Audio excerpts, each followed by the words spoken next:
Chapter 11 Sanitary Facilities and Equipment. Before starting any new construction or a large remodeling project, check with your local regulatory authority. You will need approval for your construction plans before construction begins. In addition to submitting your construction plans to the regulatory authority, you should also check with your local building department to see what is required. A facility should be designed so it will keep food safe and can be cleaned quickly and effectively. The workflow should keep food out of the temperature danger zone, 41 to 135, as much as possible, and limit the number of times food is handled. For example, storage areas should be near the receiving area to prevent delays in storing the food. Prep tables should be near coolers and freezers for the same reason. The drawing in the slide shows a well-designed facility.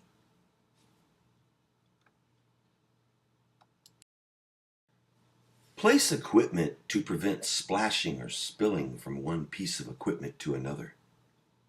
For example, it is not a good practice to place the dirty utensil table next to the salad prep table. Hard-to-reach areas are less likely to be cleaned. A well-planned layout makes it easier for staff to clean the facility and the equipment. As a food protection manager, you may be responsible for selecting material for the interior of your building. Be sure that flooring is smooth and durable, non-absorbent, easy to clean, particularly in walk-ins and coolers, prep areas and food storage areas, dishwashing areas and restrooms, and of course in dressing and locker rooms. It's important as a food protection manager to ensure that you maintain a sanitary environment. One of the ways it is easy to maintain a sanitary environment in the kitchen area and on the floor is to ensure that coving, or a curved, sealed edge, is placed between the floor and wall.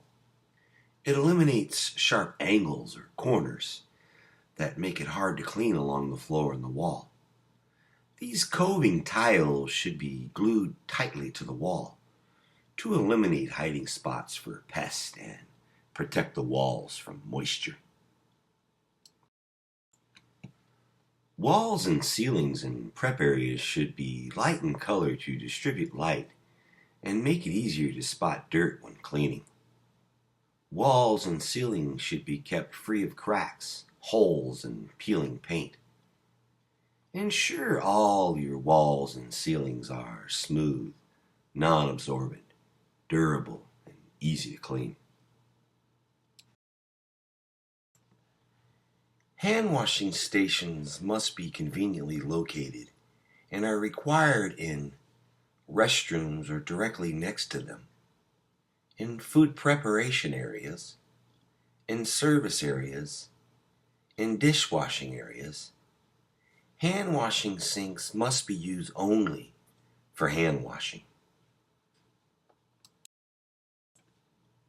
Hand washing stations must have water, both hot and cold. The water must be drinkable and meet temperature and pressure requirements. The station must have soap. The soap can be liquid, bar, or powder. The station must have a way to dry hands, preferably single-use paper towels. The station must have a garbage container. And the station must have a sign or poster that tells staff to wash hands before returning to work. This message should be available in languages that are used by the staff in the operation. Food service equipment must meet certain standards if it comes in contact with food. NSF is an organization that creates these national standards. NSF is accredited by the American National Standards Institute, ANSI. Look for the NSF mark when purchasing equipment. NSF, or National Sanitation Foundation, ensures that food equipment surfaces are non-absorbent, smooth, corrosion resistant, easy to clean, durable, and resistant to damage. Only commercial food service equipment should be used in operation. Household equipment is not built to withstand heavy use. Dishwashing machines. Always follow the manufacturer's instructions when installing, operating, and maintaining dishwashing machines. Dishwashers must be installed so they are reachable and conveniently located. Dishwashers must be installed in a way that keeps utensils, equipment, and other food contact surfaces from being contaminated. And again, be sure to follow your manufacturer's instructions. When selecting dishwashers, make sure the detergents and sanitizers used are approved by the local regulatory authority. Be sure they have the ability to measure water temperature, water pressure, and cleaning and sanitizing chemical concentration. Be sure to post information about correct settings in the general vicinity of the dishwashing machine to aid in the use and cleaning and setting up of this machine. Even if you have the best dishwasher or dishwashing machine available, you must always have a 3-compartment sink. Be sure that your sinks can accommodate the equipment and utensils that you are attempting to clean and sanitize in your operation. Be sure that the drain boards are large enough to accommodate both clean and dirty dishes. Purchase, again, sinks that are large enough to accommodate equipment and utensils. You should also have methods for cleaning these items. As a food protection manager, you will be responsible for the proper installation and maintenance of equipment. Floor-mounted equipment must either be mounted on legs that are 6 inches high or sealed to a masonry base. Tabletop equipment should either be mounted on legs 4 inches high or sealed to the countertop. Be sure to create policies and procedures based on manufacturer's recommendations on maintaining your equipment. Maintain them regularly. Use qualified people to do the maintenance on the equipment. Again, set up a maintenance schedule with your supplier or manufacturer. And be sure to check with the equipment manufacturer to make sure that we schedule this work correctly. As a food protection manager, you are also responsible to make sure that the water is at acceptable conditions. It must be drinkable water, approved water. Typically, water will come through approved public water mains, but you may use a maintained private source. Be sure that it's regularly tested. Water can also be used from closed portable water containers and water transport vehicles. Each regulatory authority establishes standards for water in their jurisdiction. Only water that is potable can be used for preparation of food and can come in contact with food contact surfaces. Incorrectly installed or poorly maintained plumbing has been implicated in outbreaks of typhoid fever, hepatitis A, norovirus, and other illnesses. For this reason, only licensed plumbers should install and maintain plumbing systems. The greatest challenge to water safety comes from cross connections. A cross connection is a physical link between safe water and dirty water, which can come from drains, sewers, or other wastewater sources. A cross connection is dangerous because it can let backflow occur. Backflow can be the result of pressure pushing contaminants into the water supply. It can also happen when high water use in one area and operation creates a vacuum in the plumbing system that sucks contaminants back into the water supply. This is called back siphonage.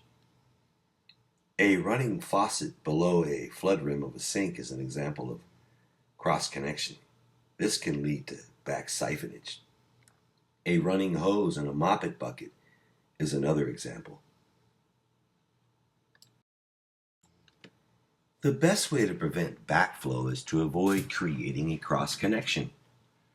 Do not attach a hose to a faucet unless a backflow prevention device such as a vacuum breaker is attached. A vacuum breaker is a mechanical device that prevents back siphonage. It does this by closing a check valve and sealing the water supply line shut when water flow is stopped. Other mechanical devices are used to prevent backflow. These include double check valves and reduced pressure zone backflow preventers. These devices include more than one check valve for sealing the water supply. They also provide a way to determine if the check valves are operational. Backflow prevention devices must be checked periodically to make sure they are working correctly. This work must be done and documented by a trained and certified technician. Always follow local regulations and requirements and manufacturer's recommendations with regard to backflow prevention devices. The only sure way to prevent backflow is to create an air gap. An air gap is an air space that separates a water supply outlet from potentially contaminated source. A sink that is correctly designed and installed usually has two air gaps as shown in the slide. One is between the faucet and the flood rim of the sink, and the other is between the drain pipe and the floor drain. Sewage. If there is a backup of sewage in the operation, the affected area should be closed right away. The problem must be corrected. The area must be thoroughly cleaned. If the backup is a significant risk to food safety, service must be stopped. The local regulatory authority must be notified. Good lighting makes it easier to clean things in your operation. It also provides a safer environment. Lighting intensity, how bright the lights are in an operation, is usually measured in what is called foot candles or lux. Local jurisdictions usually require prep areas to be brighter than other areas. This allows staff to recognize the condition of food. It also allows staff to identify items that need cleaning. Once the appropriate level of lighting has been installed in each area in the facility, you must monitor it.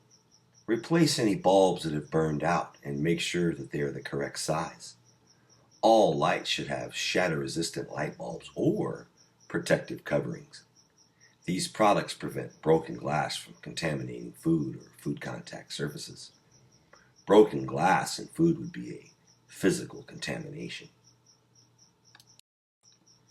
As a food protection manager, you are responsible for many things in a facility. One of them is the ventilation systems.